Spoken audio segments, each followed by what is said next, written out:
Adore a Ele, adore a Ele. Faz aquele barulho que o diabo não gosta. Faz aquele barulho que deixa o inferno revoltado. Isso, o barulho de glória, o barulho de aleluia, o barulho de adoração. Isso. Adore a Ele, diga para Ele que você o ama. Diga para Ele que você não vive sem Ele.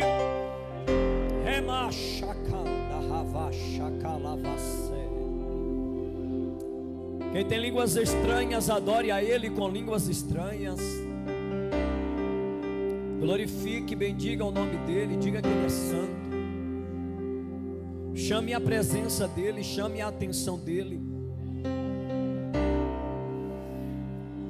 Mostra para Deus que há um povo reunido nesta noite de 10 de julho para o exaltar e o bendizer.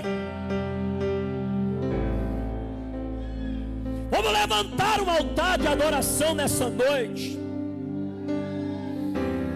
e deixe essa fumaça subir.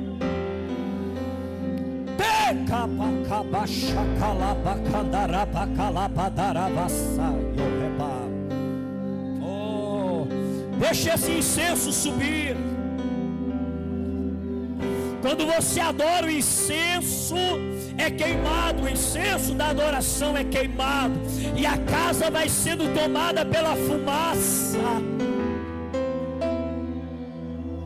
E é no meio dessa fumaça da adoração em que o Espírito de Deus se move e trabalha.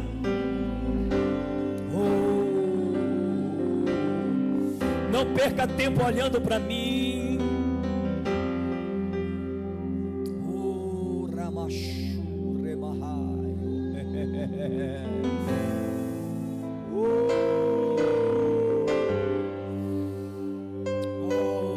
Toma o lugar que é teu por direito, Jesus.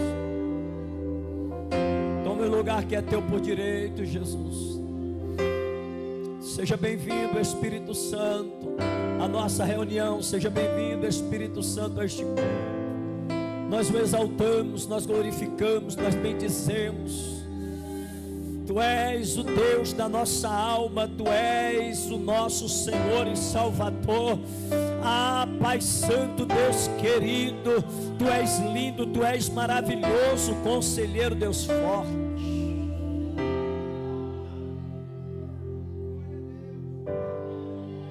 Tem alguém nessa casa te adorando, Jesus.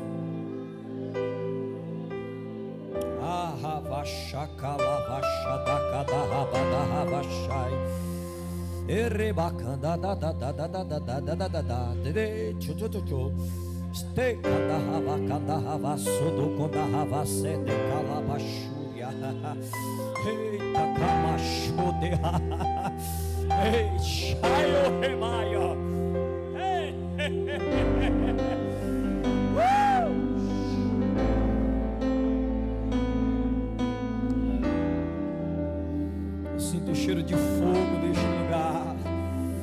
Eu sinto o cheiro de fogo deste lugar. Deus está acendendo altares aqui nesta noite.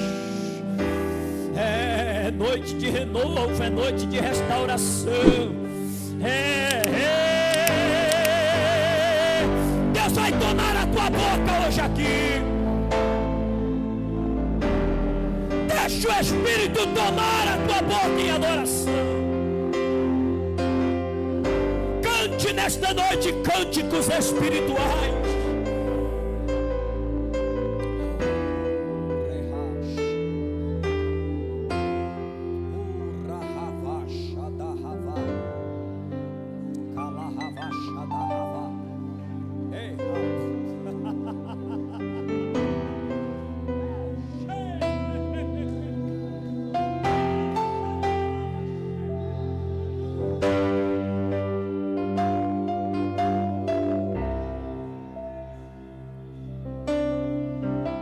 Para alguns é emocionalismo,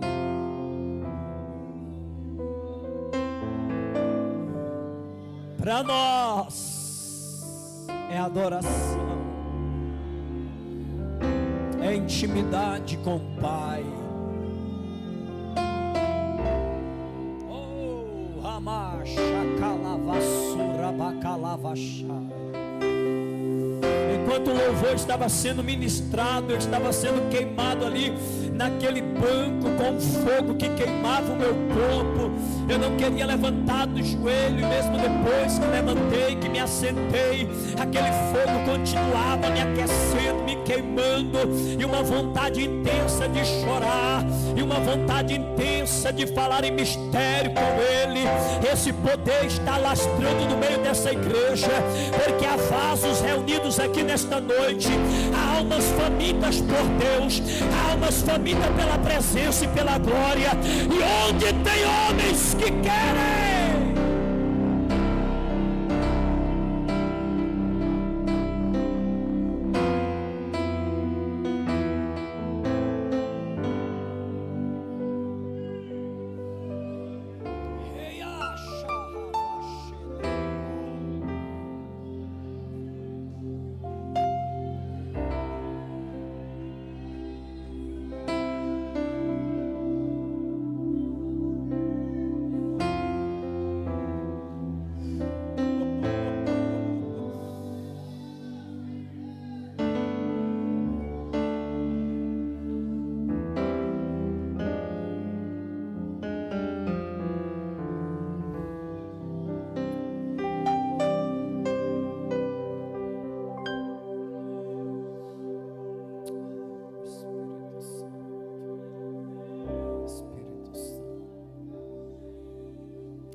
quanto tempo você não sente essa intimidade? Há quanto tempo você não sente?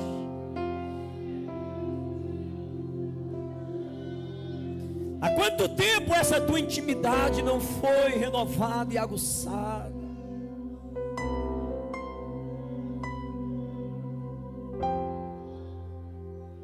Você tem livre acesso à sala do trono. Os céus estão abertos.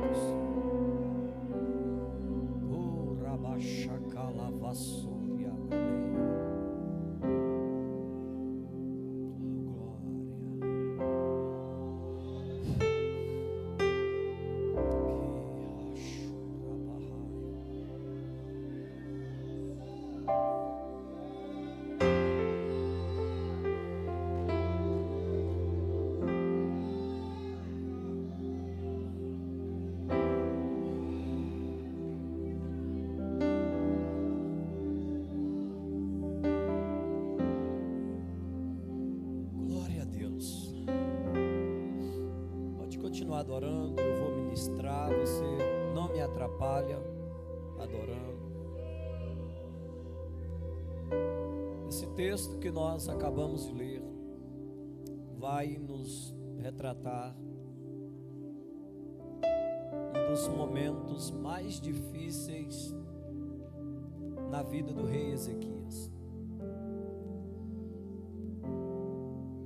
Ezequias recebe uma notícia que não era favorável. Ele havia adoecido e para a tristeza de Ezequias, quem vai dizer a gravidade daquela enfermidade não é um médico, não é um homem que estudou e foi formado pela terra. Quando ele se encontra enfermo,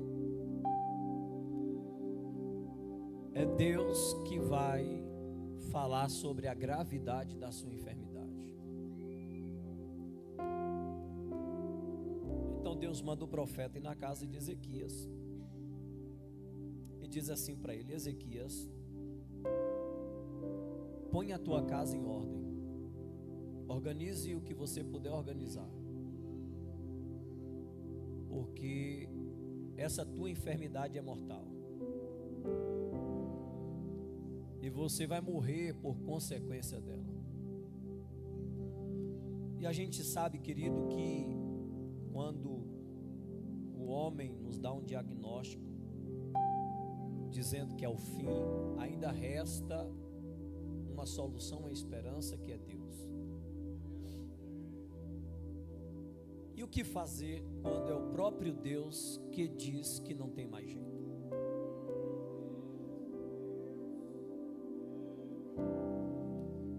O que fazer quando o próprio Deus diz que é o fim? Então vamos aprender o que fazer aqui nessa noite. Ezequias, ele, ao longo dos anos, na sua caminhada com Deus, ele adquiriu uma fé extraordinária. E eu falei aqui no primeiro elo desse propósito, que sem fé é impossível agradar a Deus. Se nós não crermos, se não houver dentro de nós uma certeza, uma convicção que Deus pode fazer, que Deus é e que Ele tem poder, nós não vamos conseguir alcançar as promessas de Deus em nossas vidas. Ezequias, ele, desde a sua juventude, ele já começa a demonstrar uma fé extraordinária. Desde a sua juventude, ele já demonstra que o seu coração era tomado por uma certeza de que Deus é aquele que pode mudar qualquer situação.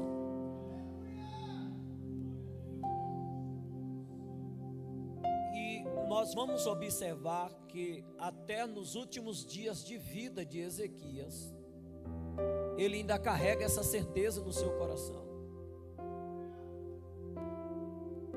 Ezequias, ele crê muito no poder da oração.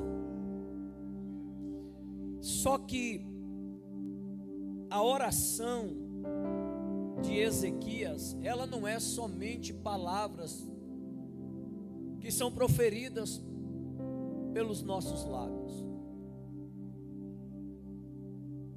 Deus não respondeu Ezequias só porque ele orou e falou: Deus, se o Senhor quiser, o Senhor pode, o Senhor é Deus, o poder está na tua mão, eu te imploro, eu te peço, me cura, muda a história. Não é essa oração que vai mudar a história da vida de Ezequias. A oração de Ezequias, ela é poderosa e tem um resultado extraordinário, porque há algo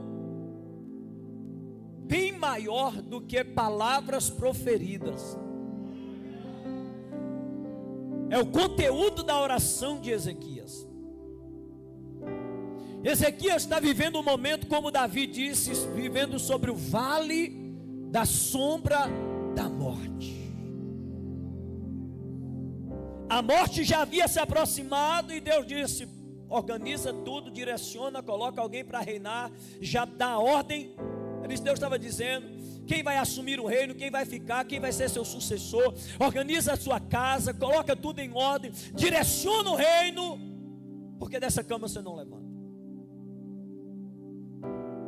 E aí vem Ezequias dentro da sua oração. A Bíblia diz que quando o profeta vira as costas, O profeta vira as costas para deixar o palácio e ele vira as costas para a parede. Ele vira para a parede e ele vai orar. E aí é o conteúdo da oração de Ezequias que vai impactar o coração de Deus, que vai mover o coração de Deus. E qual é o conteúdo da oração? Em nenhum momento Ezequias vai dizer: se tu quiser, ó Deus, faz, toma na tua mão a minha enfermidade, Deus cura o meu problema, resolve. Quando Deus deu o diagnóstico, ele vira para a parede e diz assim: Senhor, lembra que eu andei na tua presença em fidelidade. Ezequias está dizendo: Pai, o Senhor está dizendo que é o meu fim, mas eu não queria morrer agora. Então eu te peço que lembre que eu andei contigo na terra,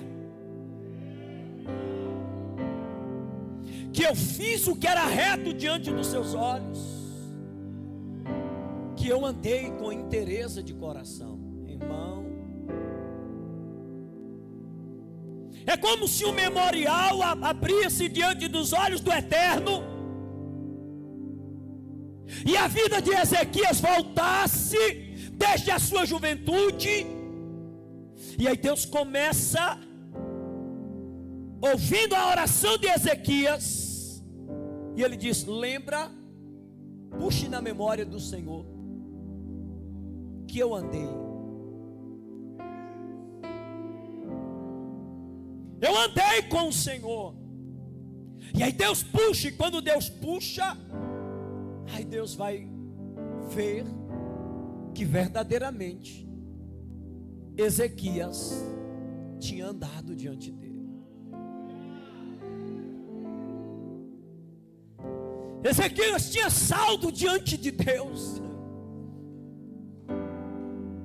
E para nós entendermos, querido, por que essa oração mexeu tanto com Deus, é porque Ezequias, quando ele era um jovem, ele poderia crescer e viver a sua juventude como a maioria dos jovens, preocupado em namorar, preocupado em casar, ou até mesmo como alguns vivendo abrasando em fornicação, um tempo firme e um tempo não. Ezequias, ele é um jovem que entende que Deus precisava de alguém que andasse com ele naquele tempo.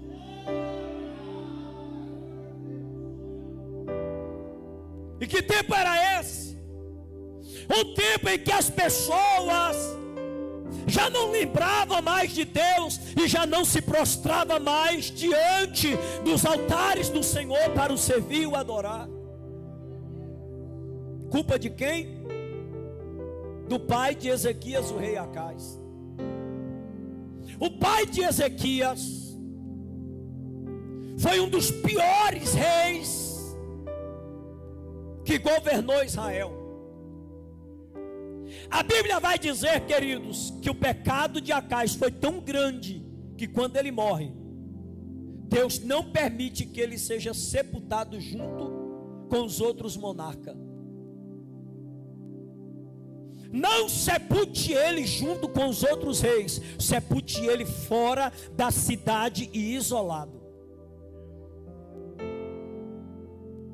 O pai de Ezequias se desvia, se envolve em rituais macabros, começa a sacrificar seus filhos em altares ao deus Moloque. E mais, como se não bastasse ele viver uma vida de pecado diante de Deus, ele vai induzir toda a nação a seguir os seus caminhos. Então o que é que Acais faz? ele manda fechar o templo do Senhor. Ele manda parar a adoração na casa de Deus. Ele proíbe que as pessoas vá ao templo adorar ao Senhor. Acá está a ordem para que seja derrubado todos os altares onde o povo invocava o nome do Eterno. Então o povo naquele tempo, eles não tinham um lugar de referência, um lugar para se prostrar, um lugar para adorar, um lugar para se envolver com o Eterno. Por quê? Porque o rei da época mandou abolir a adoração a Deus. E Ezequias cresce dentro de um lar, vendo seu pai se enveredando no paganismo, praticando obras de bruxaria. E Ezequias, ele tem um mau exemplo dentro de casa. E ele é um jovem que está começando a vida, e ele poderia seguir os passos do seu pai, e ele poderia seguir os passos dos demais jovens daquela época, que também deixaram de adorar ao Senhor. Mas a Bíblia vai dizer que Ezequias entendeu que aquele era o tempo dele se posicionar diante de Deus.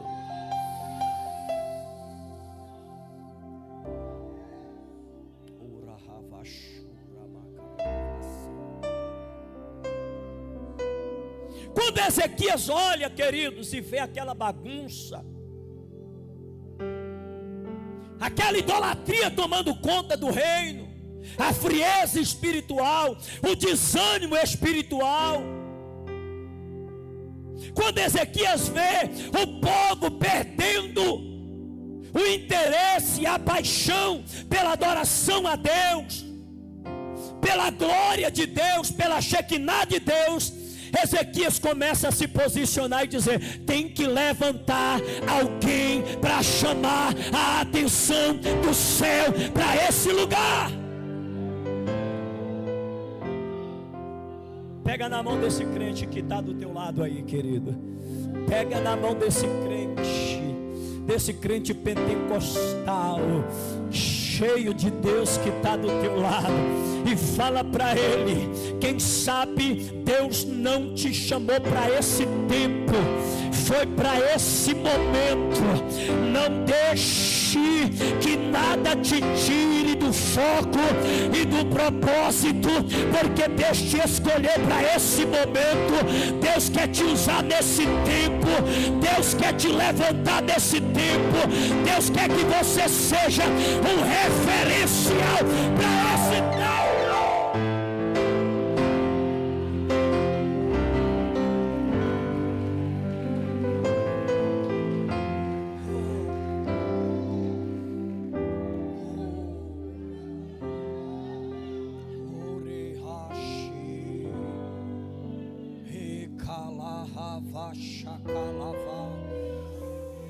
Tem alguém adorando aí?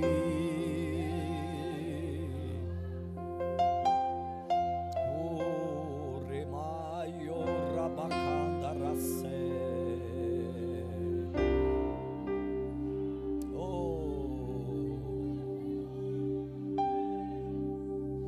Ezequias via aquela bagunça, e ele diz: eu não me conformo com isso,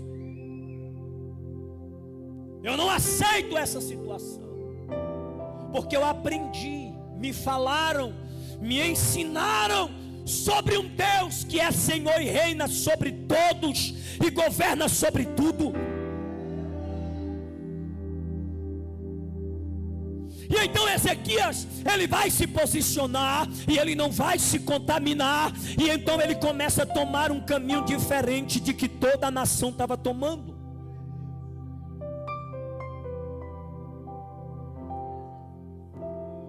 Sabe uma das coisas que Ezequias nos mostra? Que ele não é Maria vai com as outras. Olhe para mim. Sabe o que Ezequias nos mostra? que ele não se deixa ser dominado, contaminado por pessoas que não estão no foco como ele e não creem como ele crê. Nesses últimos dias, Deus está procurando Ezequias no meio da sua casa. Deus está procurando homens e mulheres que se posicionem, que assumam uma responsabilidade de andar com Deus. Enquanto a maioria da sua nação andava pendendo para o pecado,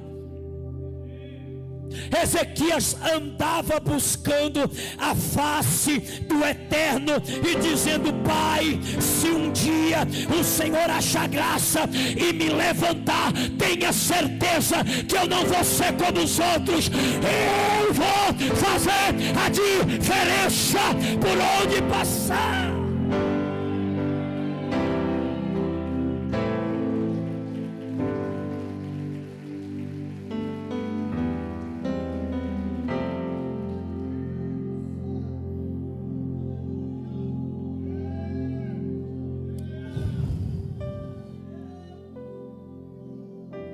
Quantos que estão aqui nessa noite não já fez essa oração? Senhor, me levanta. Só que eu não quero ser igual aos demais, não para me apresentar como o melhor, mas eu entendo que nesses últimos dias o Senhor precisa de uma voz profética. O Senhor precisa de um vaso cheio. O Senhor precisa de um ministro na brecha. O Senhor precisa de um vaso transbordando do teu azeite. Eu entendo que nesses últimos dias as pessoas têm que começar a conhecer o teu poder, a tua glória e a tua unção. E por isso eu me posiciono.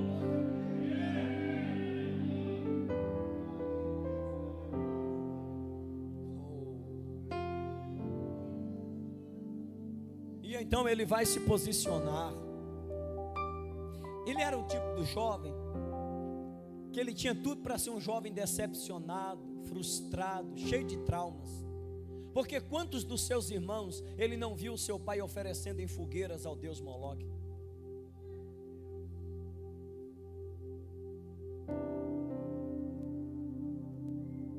Tem pessoas que se abatem espiritualmente só de ver outra pessoa dentro da igreja que está trilhando caminho errado, ou um líder, e tem pessoas que mudam a sua vida com Deus porque viu um exemplo errado dentro da igreja. E só que Ezequias não era dentro da igreja. O problema era que o pai dele era o líder da nação e o pai dele era o líder espiritual de dentro da sua casa. Então Ezequias não tinha uma referência. Escuta isso aqui.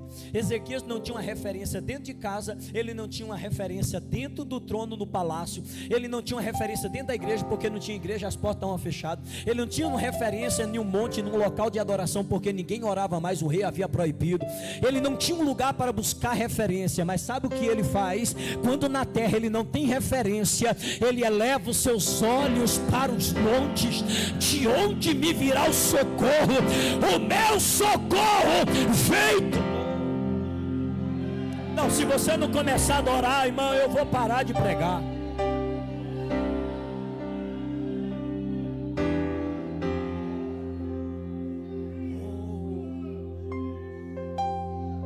Já está dando 9, hein?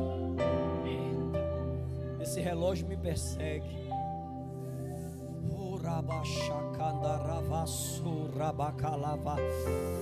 Sabe o que é interessante? Ezequias diz assim: lembra que eu andei. Ele não diz assim: nós passeamos juntos, nós fizemos uma viagem juntos, nós passamos um final de semana juntos. Ele diz: lembra que eu andei. Ezequias se posiciona. E sabe o que acontece? Quando o pai dele morre, Deus permite que Ezequias comece a governar. Sabe o que ele faz? Tudo aquilo que o seu pai fez de errado, de abolir a adoração a Deus, Ezequias vai no templo e manda abrir a porta do templo e manda os sacerdotes trazer a lei de volta para o templo. Ezequias, ele vai fazer, queridos, vai trazer um avivamento para aquela época. Ele reúne o sacerdote de Deus e ele diz: nunca mais essas portas vão se fechar. A partir de hoje, essas portas vão estar abertas. E eu quero ver vocês pregando a palavra e adorando ao Senhor. Deus me levantou para esse tempo. Deus não me colocou numa cadeira para ser rei, só para mim ficar ganhando dinheiro e tendo vida boa. Deus me levantou para esse tempo, para uma obra de restauração.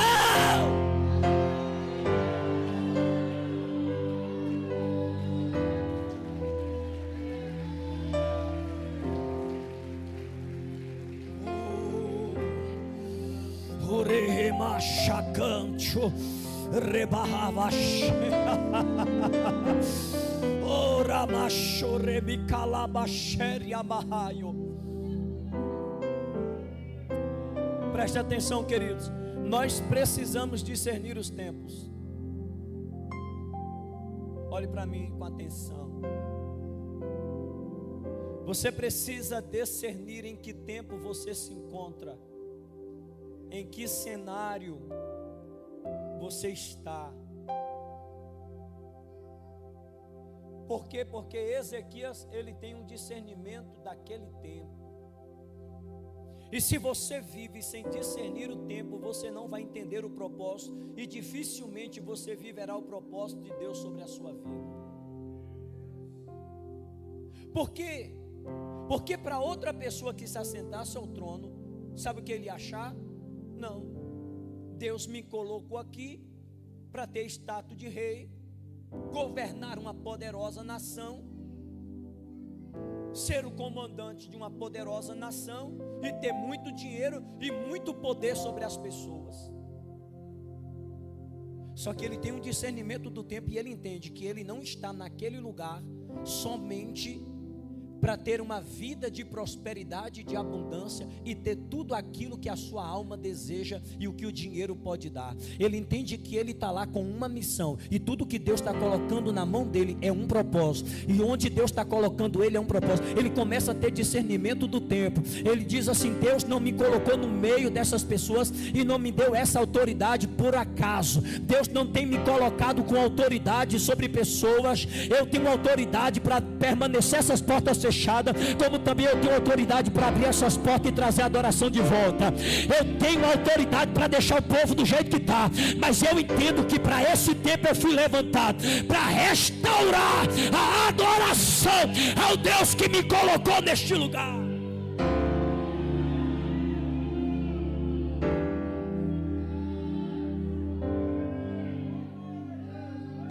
Simaio Shei Hama Shakayo Remaio Debeikan Teia Shakalavaseria. Se você não discerne o tempo, você vai conquistar todas as coisas que Deus preparou para que você conquistasse, mas só para satisfazer o seu ego e não viver um propósito de Deus.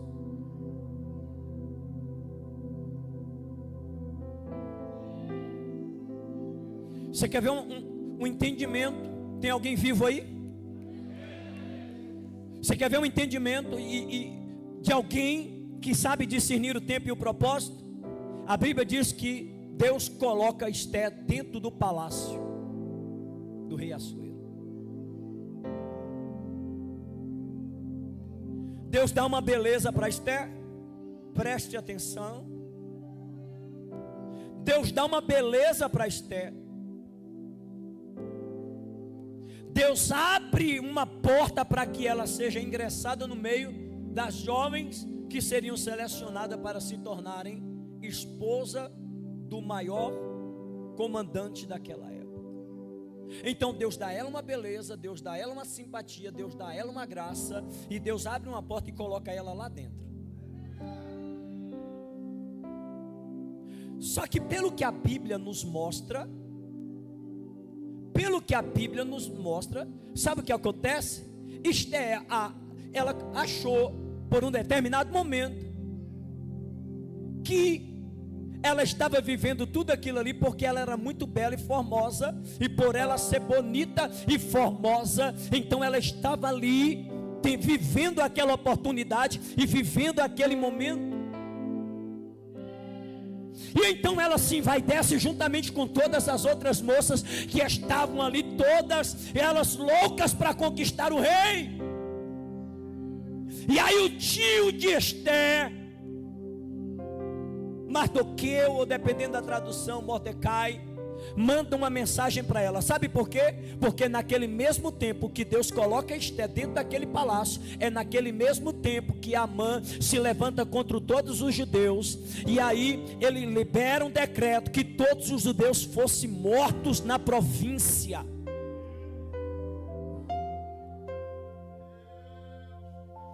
Todos os judeus, evangelista Juliano, seriam exterminados.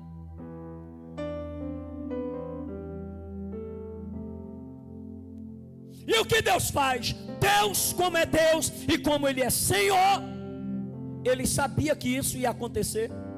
Então o que Ele fez? Achou graça em Esther, disse: vou te levantar, minha filha, vou te dar beleza, vou te dar graça, vou colocar em você simpatia, e os homens vão olhar para você e vão ver que você pode sim se tornar a esposa do maior monarca da sua época. Eu vou te colocar lá dentro porque eu tenho um propósito. E aí Deus coloca, mas ela não entende. Mas o tio dela entendia, ele discernia os tempos. Se fosse para pregar nisso aqui, não é o foco, e eu vou fechar para a gente concluir a mensagem.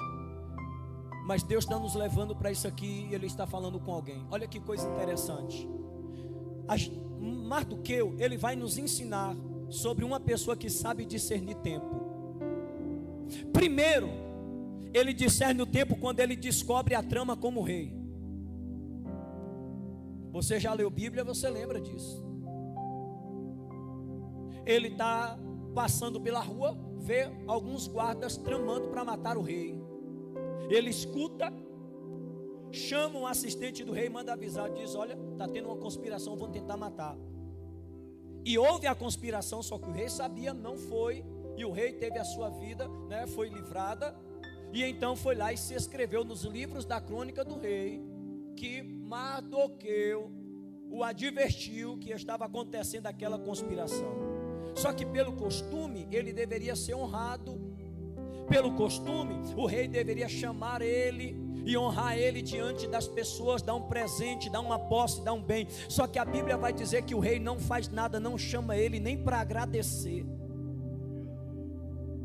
E se Mardoqueu é alguém que não sabe discernir tempo, sabe o que ele ia fazer? Ele ia sair murmurando: miserável, eu ajudei ele, miserável, eu livrei ele da morte, miserável, eu fui lá falar para ele, e ele é ingrato, nem para me chamar, nem para pegar na minha mão e dizer obrigado pelo livramento que você trouxe para a minha vida, por você estar me alertado. Ele poderia andar murmurando, mas ele fecha a boca e fica quietinho e não fala nada. Sabe por quê? Porque ele sabe discernir tempo. Ele diz: não é a hora, não é o momento, Deus está preparando a hora certa, e na hora certa a honra vai vir, a exaltação vai vir, e a glória vai vir. Ô glória, você pode levantar essa mão e dar glória a Jesus.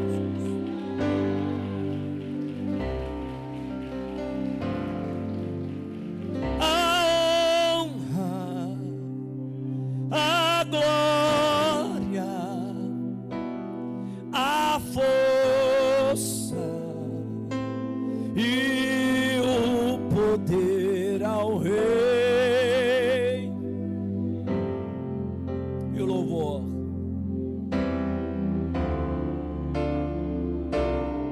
Ao rei Jesus.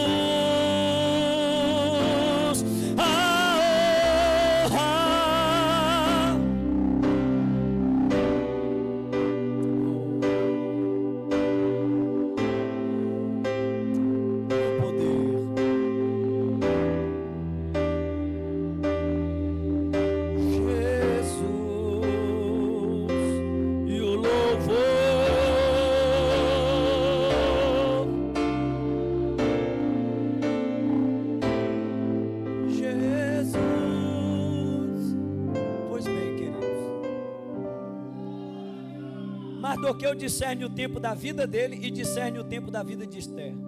Ele sabe que não era para aquele tempo que o rei deveria chamar. Então ele fica em paz e diz: a hora certa vai acontecer, Deus vai me chamar. Olha que coisa linda. Quando acontece toda essa trama para matar os judeus, ele olha e diz: foi para isso que Deus colocou ela lá dentro. E aí ele manda uma mensagem e diz: Esther, você vai continuar calada, você vai continuar quieta. Esther, você vai continuar fingindo que nada está acontecendo?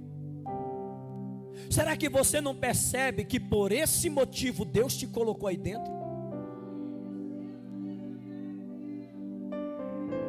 Aí ele diz assim: agora tem uma coisa, se você não quiser reagir e se posicionar nesse tempo que Deus tem te levantado e tem te colocado, eu te digo uma coisa: socorro de outra parte vai vir.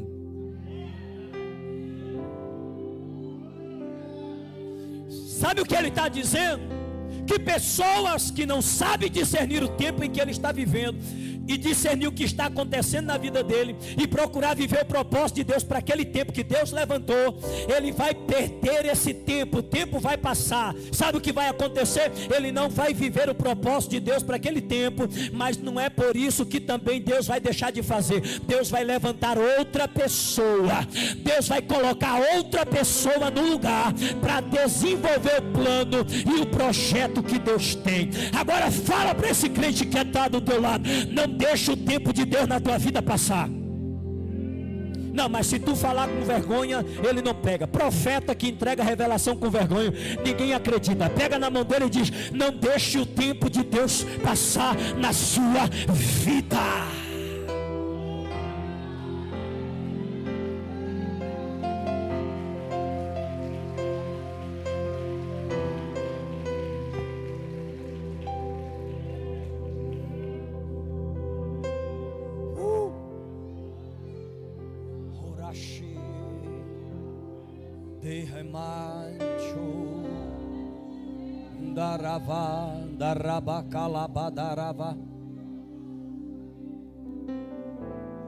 Será que não foi para esse tempo que Deus te colocou dentro daquela empresa? Será que não foi para esse tempo que Deus te colocou no meio dessa família? Será que não foi para esse tempo que Deus tem te dado condição financeira e tem te colocado em lugares altos?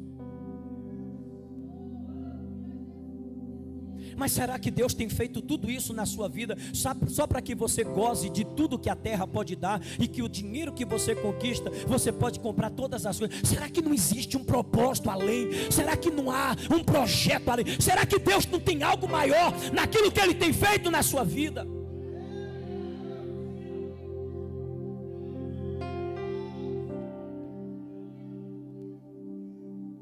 Tem gente que vai morrer, chegar diante de Deus e vai dizer: Senhor, obrigado, o Senhor me tornou um grande empresário, eu conquistei. E eu imagino Deus olhando para ele e dizendo assim: eu vi que você conquistou, só que o triste é, você não viveu o propósito para o qual eu te dei tudo aquilo.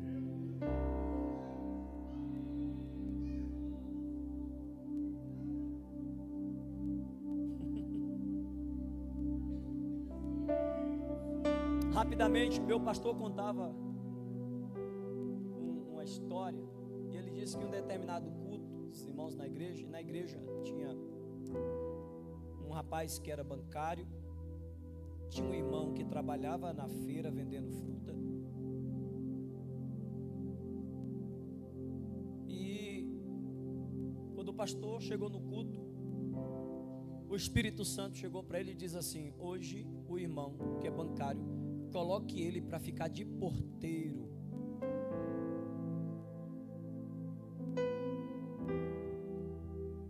E ele disse: quem vai pregar, Senhor? Porque eu já estava pensando em colocar o irmão para pregar. E aí o Espírito Santo falou com o pastor e disse assim: coloca o irmão que tem a barraca de fruta na feira para pregar hoje. E o pastor obediente colocou o banqueiro na porta e colocou o irmão para pregar. De repente um rapaz passando na porta da igreja com o seu carro, o carro quebra. E aí quando o carro quebra, ele está tentando ligar, ele está tentando mexer, ele está tentando fazer, ele está tentando, e nada, e ele fica agoniado, e ele sai, abre capô e mexe, e nada. E um camarada, um cara muito rico, um cara de muita condição, e aí o irmão que trabalhava no banco, que era o gerente de um banco, o irmão viu ele de longe, o reconheceu e se aproximou, falou: posso te ajudar, fulano? Ele disse: rapaz, tu está fazendo o que aqui? Ele disse: não, eu congrego aqui nessa igrejinha Sirva Jesus aqui. Ele falou: rapaz. E aí ajudou ele, falou: moço, faz o seguinte, não está conseguindo resolver, teu carro quebrou, Deus tem uma palavra para tu hoje aqui, rapaz. Que não tem condição do teu carro quebrar bem na porta da igreja, e eu te conheço e tu está aqui, rapaz, entra e senta ali. E aí ele falou bem assim: rapaz, já que não tem jeito mesmo, deixa para consertar esse carro depois. Aí ele entrou e sentou no banco da igreja. Quando ele sentou no banco da igreja, que o irmão que tinha aquela barraca na feira começou a pregar, pregou numa autoridade tão grande e tão profunda. E aí aquele homem olhou e dizia: rapaz, eu já vi esse rapaz na feira várias vezes, nunca sabia que ele tinha uma sabedoria e uma inteligência dessa. Essa igreja é diferente, porque banqueiro fica na porta e quem vende fruta prega lá em cima. Eu vou levantar minha mão e vou aceitar Jesus como Salvador.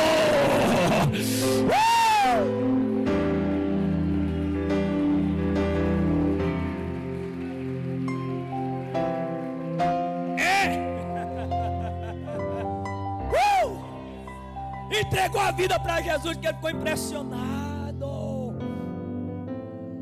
Saiba discernir os tempos. Para que tempo Deus? Você está achando que isso caiu na tua mão à toa? Você está achando que essa porta se abriu à toa? Você acha que Deus te colocou aqui à toa? Você acha que Deus te deu algo para fazer? Você acha que tudo isso aconteceu do nada? Você está vivendo o tempo de Deus para a sua vida. E não é tempo de andar ocioso, e não é tempo de andar brincando, é tempo de viver o projeto de Deus para a sua vida. Quem vai viver? Quem vai viver? Levanta essa mão lá em cima e dá glória a Jesus.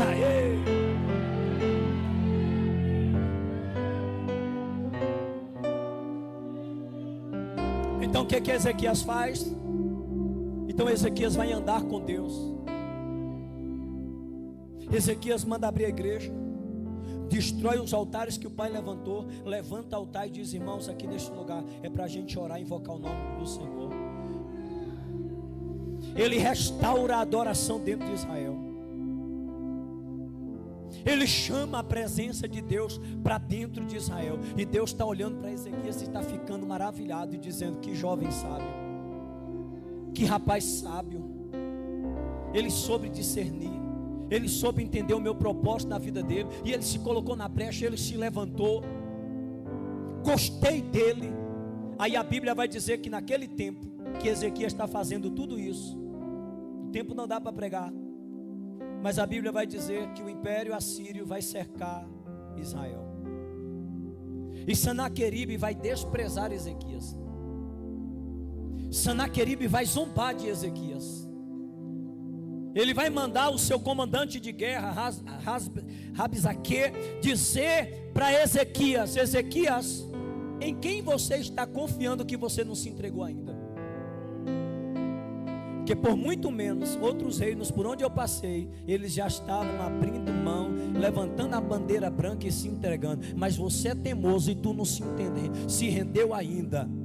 Você está confiando em quem? Você está confiando no rei do Egito, aquela vara quebrada? Ele não pode te livrar. Você está confiando em quem? Nos teus soldados? Está tudo morrendo de fome dentro da muralha. O teu entendimento de guerra é nada. Tu não sabe nada de guerra. Você não tem soldado suficiente para lutar contra mim. 185 mil homens cercaram aquela cidade. Um exército extremamente armado.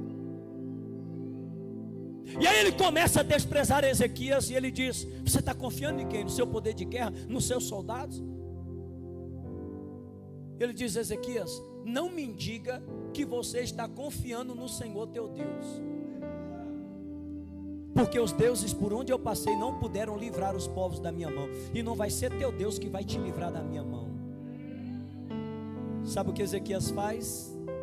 Ezequias pega a carta, entra no templo, dobra o joelho e diz: Senhor, olha o que o rei da Síria está falando. E ele diz assim: Senhor, o que o rei da Síria está falando de mim é verdade. Eu sou fraco, eu não tenho exército, eu não tenho poder bélico, eu não tenho capacidade para lutar, eu não posso enfrentar essa guerra. Tudo que ele falou aqui de mim é verdade. Eu não tenho sabedoria para a guerra, eu não tenho entendimento para a guerra, eu não entendo nada disso. Agora, uma coisa que ele falou é mentira, porque ele está dizendo que vai derrotar o Senhor como derrotou os outros deuses por onde passou. Eita, a calachuia, a da rava séria. Ele está dizendo que vai derrotar o Senhor, porque derrotou os deuses por onde passou. Só que, pai, os deuses que ele derrotou eram deuses feitas por mãos de homem, era imagem de gesso, era imagem de barro, feita por mão de homens. Aí é por isso que ele venceu. Mas o Senhor é aquele que tem o braço de ferro, e eu quero ver ele vencer.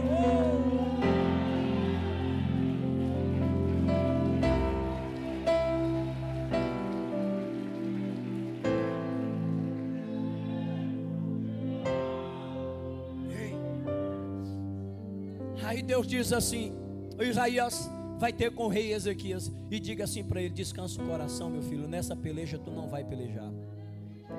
Diga para ele que pode descansar, que eu vou colocar um anzol no nariz de Sanaqueribe e vou arrastar ele de volta para a terra dele, e vou matar ele lá dentro da terra dele, para ele não brincar comigo, e vou mostrar para ele que ele mexeu com um cara errado, ele mexeu com a pessoa errada. Por quê? Porque quem anda comigo se torna a menina dos meus olhos, e quem mexe com a menina dos meus olhos mexe comigo. Eu não aceito que mexa com crente que anda comigo, que tem sinceridade comigo, que tem fidelidade comigo. Quem anda comigo, eu defendo, eu guardo, eu pelejo, eu levanto. Alabaia, Shobadaia, Calabaia. Levanta a mão para adorar, levanta a mão para adorar. Eu já vou encerrar, mas adora a Deus aí, vai. Com a mão lá no terceiro andar.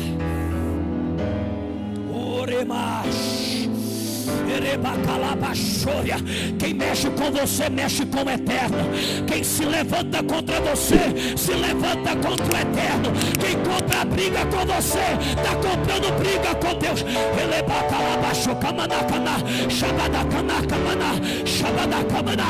Ele é quem te justifica.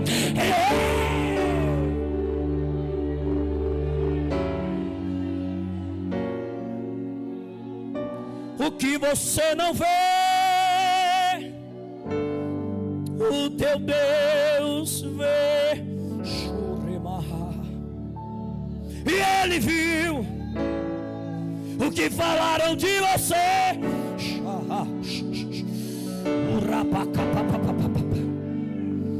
Tramaram contra a sua vida. Fizeram a reunião para te difamar.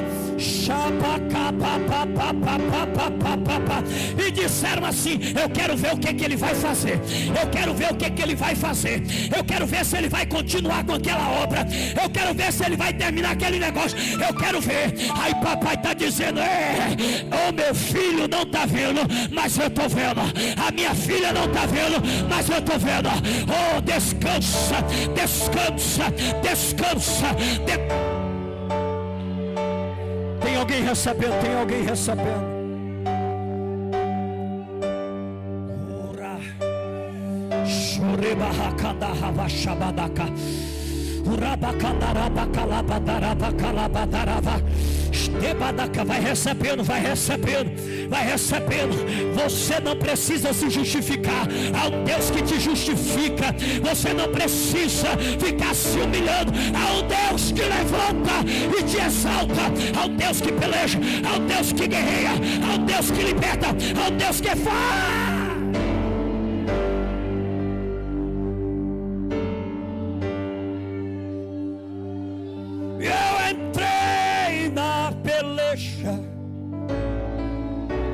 Entrei em tua defesa,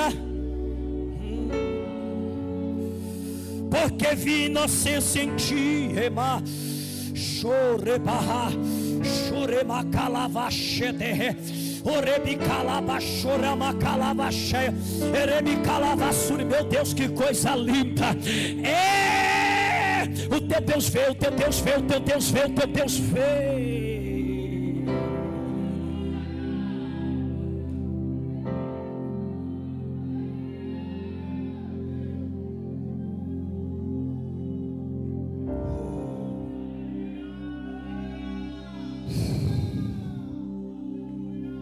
Isaías, diga para Ezequias que eu estou vendo tudo.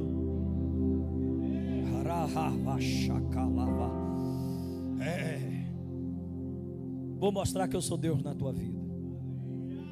Alguém está pegando essa palavra? Quem anda com Deus, irmão, se torna a menina dos olhos do Senhor.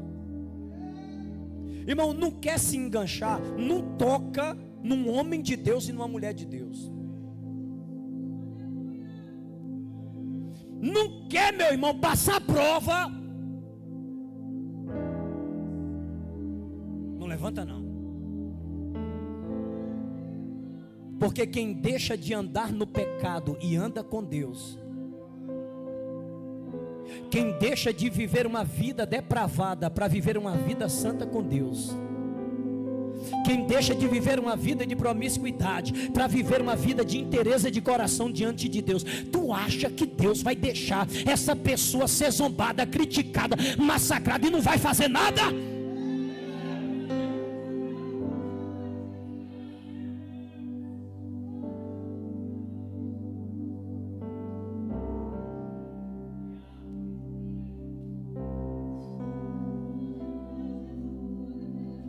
A gente conhece a história, né?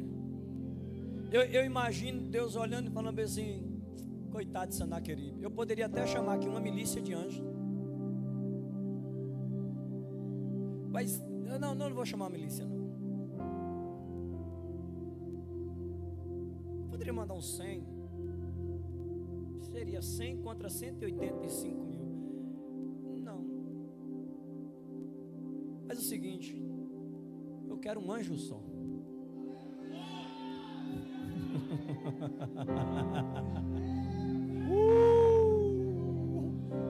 Ele não disse que é o bom, Ezequiel. Vamos ver quem é bom. Ele não disse que pode. Vamos ver quem pode de verdade. Vai ser 1 contra 185 mil. Vai muito não, eu só quero um só. Quem é que vai? O anjo se apresentou, pronto. Fogo na espada, desce lá. E não deixa um vivo. E Ezequias está bem dormindo. E enquanto Ezequias está dormindo, depois de ter orado, o anjo está.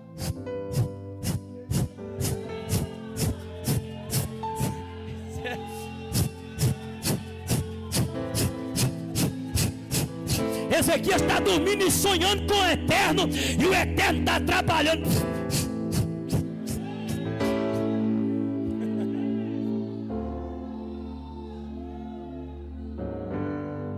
Quando Senaqueribe acorda, não tem um soldado de pé. Ele ficou tão apavorado, irmão, que ele saiu correndo e fugiu para a sua terra. E quando ele chega na sua terra, a primeira coisa que ele faz foi entrar no templo do seu Deus Dagon. Sabe o que Deus faz? Deus manda 2 rapazes matar ele de joelhos dobrados diante do Deus que ele adorava. Eu imagino Deus falando assim, ó: lá foi por causa de Ezequias, aqui é porque você me afrontou.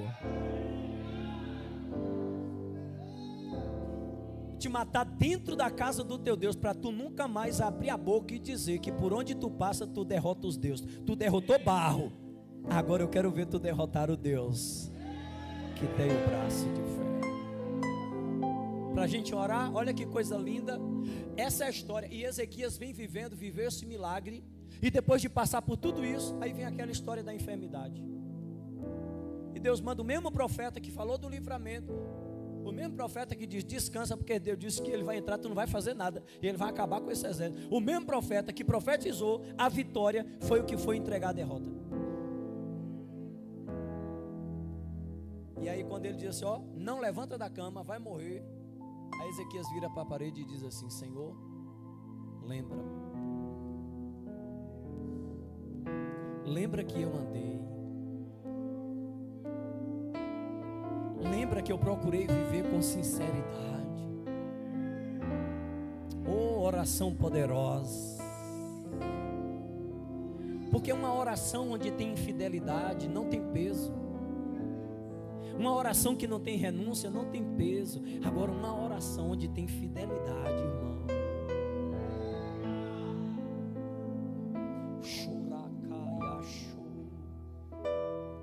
Eu imagino Ezequias dizendo assim, Pai, lembra quantas das vezes que eu deixei de participar de algumas festas, de alguns churrascos, porque eu tinha aberto um propósito de jejum e oração na tua presença, estava todo mundo enchendo a barriga e eu de barriga vazia, só querendo o teu poder, a tua graça e a tua intimidade. Enquanto muitos queriam viagens e farras e festa, eu queria estar diante da tua presença te servindo. Enquanto muitos se preocupavam só com as suas empresas, eu me preocupei com a tua obra, eu me preocupei de abrir a tua casa, eu me preocupei de levantar pessoas. Lembra que eu andei.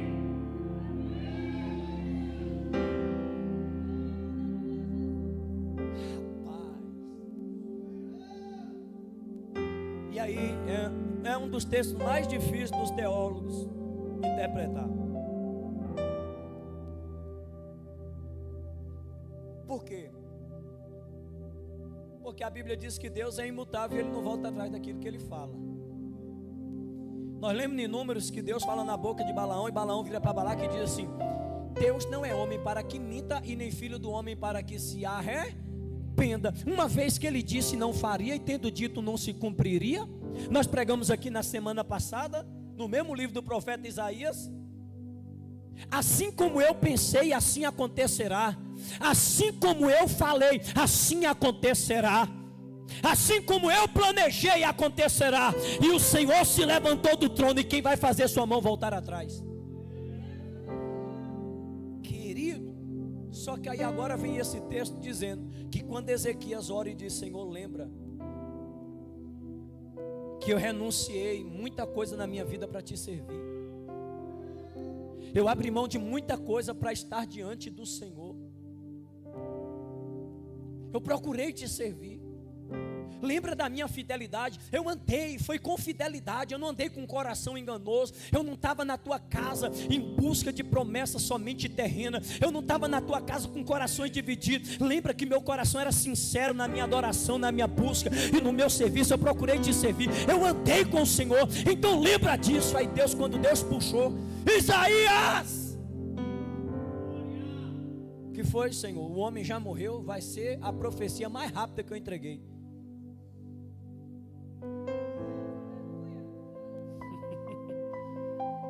O homem já morreu, foi a mais rápida. Ele falou bem assim, não, volta lá que o homem ainda está vivo. Mas Senhor, é para voltar, o homem está vivo, mas o que está acontecendo? Não, tu vai voltar e vai dizer para ele assim, ó, eu ouvi a tua oração.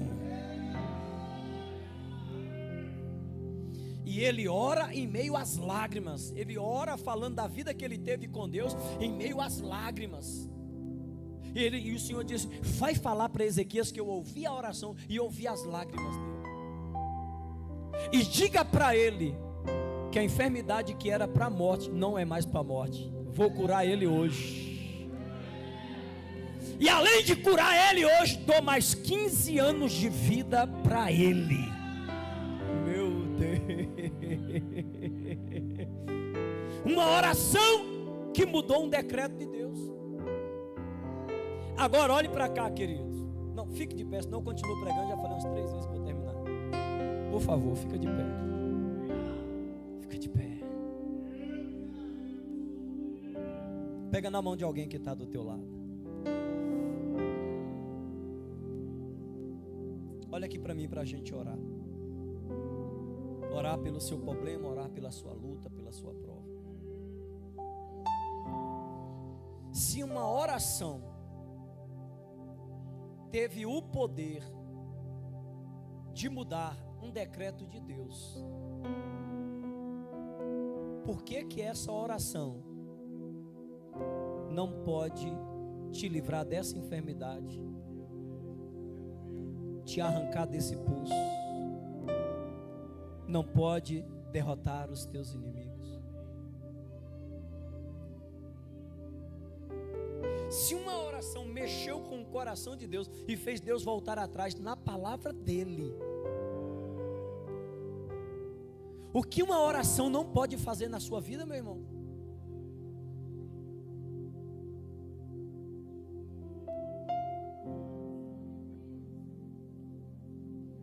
Todas as coisas são possíveis para aqueles que creem. Fecha os teus olhos.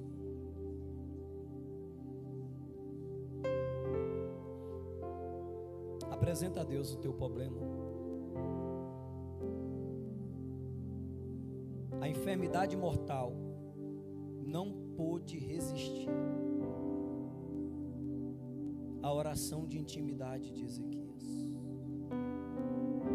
A vida de fidelidade de Ezequias pesou na balança. Isso nos mostra a importância de sermos fiéis, de não quebrarmos as nossas alianças com Deus.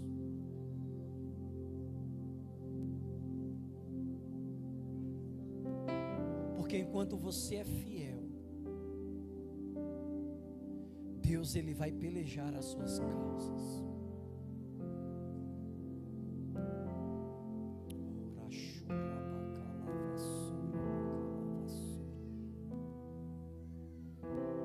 Apresenta para Deus aí. Fala para Ele: Pai, esse é o meu problema. Para mim, ele é grande, mas para o Senhor eu sei que não é nada. Você tem fé para orar assim? Apresenta a sua enfermidade, a sua dor, o seu problema, a sua luta, a sua guerra. Oh Espírito Santo, aí está a sua igreja, Espírito Santo. Aí está o seu povo, Espírito Santo.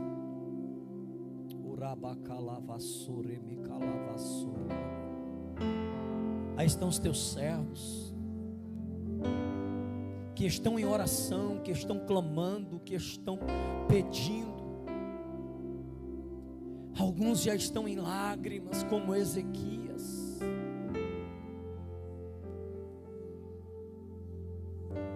Senhor, ajuda o teu povo nesta noite.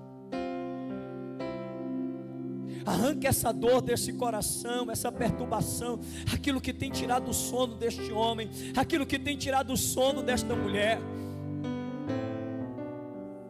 todos os medos que tem o cercado. Estende a tua mão, Senhor, nesta noite. Vem com o teu fogo, vem com a tua glória, vem com o teu poder, vem com a tua unção. Começa a tocar, Senhor. Começa a tocar em pessoas nesta noite, liberar a tua cura, liberar libertações, Pai. O que é esse problema? O que é essa dívida diante do Deus que é dono do ouro e da prata?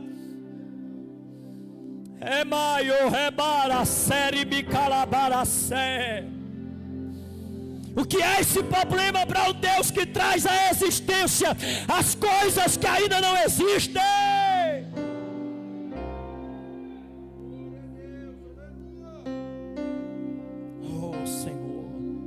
Vem com teu fogo, vem com teu fogo, vem com teu fogo. Espírito Santo, vem com a tua glória, vem com a tua unção. Vem Espírito Santo e vai trabalhando. Vem Espírito Santo e vai tocando. Oh Espírito Santo, vai enchendo vasos nesta noite. Oh Espírito Santo, vai inundando este lugar, vai inundando esse ambiente com o teu agir, com o teu trabalhar. Renova, Pai, a fé da tua igreja, renova a fé do teu povo, a esperança, a confiança. Pai, eu ministro cura nesta noite, eu ministro libertações nesta noite, e eu sei que o Senhor é aquele que tem o poder, meu Deus, de arrancar este mal, de destruir esse mal, de despedaçar esta enfermidade.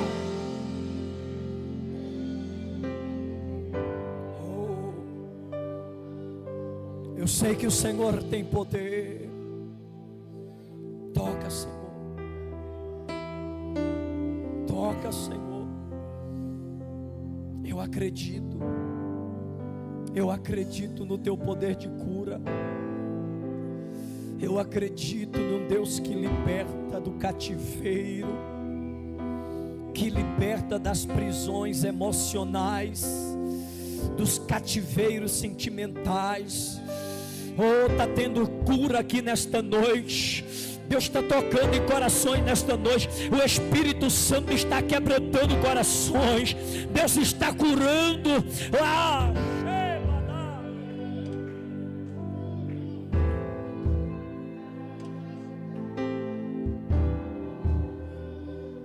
Ele está curando. Ele está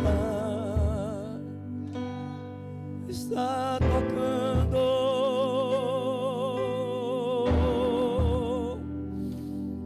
Sinta o poder de Deus. Sinta o fogo do Espírito Santo te aquecendo, te queimando, te acendendo como uma tocha viva na presença dEle. Tu vai sair daqui hoje transbordando, respingando azeite, transportando de azeite. Por onde tu passar vai pingar azeite, vai pingar poder, vai pingar graça. Essa é a noite de Deus liberar sobre a sua vida.